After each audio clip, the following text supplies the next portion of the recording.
அழகான குடிசை வீடு காவியா ஓவியான்னு சொல்லிட்டு ஒரு அழகான அக்கா தங்கச்சி வாழ்ந்து வராங்க.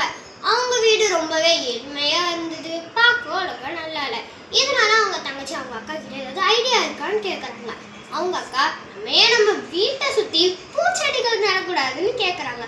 சரி அக்கா, இது நமக்கு ஒரு நல்ல இதுதான் அப்படின்னு சொல்லிட்டு அவங்க விதையிடுறாங்க, அதுக்கு தண்ணி விடுறாங்க. சில நாட்களுக்கு அப்புறமேட்டுக்கு அது சின்ன பூச்செடியாக வளர்ந்து பெருசாக ஒரு அழகான மொட்டு வைக்குது. அதுக்கப்புறமேட்டுக்கு அது மொட்டு விரிஞ்சு ஒரு அழகான பூவாகவே மாறுது.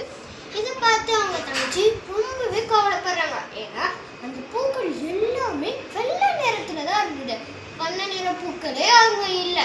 இதை பார்த்து அவங்க தங்கச்சி ஓடி போய் அவங்க அக்கா கிட்ட சொல்றாங்க, அக்கா இந்த மாதிரி நம்ம இதில் வண்ண நிற பூவே இல்லைன்னு. அவங்க அக்கா ஒரு யோசனை சொல்றாங்க, நம்மையே சிவப்பு மஞ்சள் பச்சை இது போன்ற நிறத்தால அதில் நம்ம தீட்டிட்டோம்னா அது பார்க்கவே அழகா இருக்கும்ல அப்படின்ற சொல்லிட்டு அதுலேயுமே வண்ணத்தெல்லாம் தீட்டுறாங்க. பார்க்கவே அவ்வளோ பிரமிப்பா அழகா இருந்தது அந்த பூச்செடி எல்லாமே. இதை பார்க்க வெளியூர்ல உள்ளூர்லேருந்து நிறைய பேர் வர ஆரம்பிச்சிட்டாங்க. ஆனால் இதுக்கு முன்னாடி அவங்க ஊரில் பார்க்க இயற்கையை ரசிக்கக்கூடிய சத்தமும் பார்க்கவே ஒரு அமைதியுமே அங்கே இருந்தது.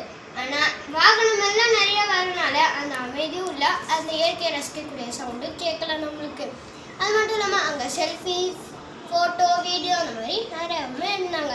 நாட்கள் கடக்க அந்த பூக்களில் இருந்த நிறம் எல்லாமே மக்க ஆரம்பிச்சிருச்சு. இதனால் பார்க்க வர மக்களுமே குறைய ஆரம்பிச்சாங்க. இதனால அந்த மலைக்கும் பூக்களுக்கும் அமைதி கிடைச்சது. நம்மளை சுற்றி உள்ள ஊர்க்காரங்களுக்கும் அந்த இயற்கையை ரசிக்கக்கூடிய சத்தமும் கேட்டுச்சு. இதுதான் இந்த ஸ்டோரி. உங்களுக்கு இந்த குட்டி ஸ்டோரி பிடிச்சிருந்துச்சா? இது மாதிரி இந்த குட்டி ஸ்டோரி எல்லாம் கேட்க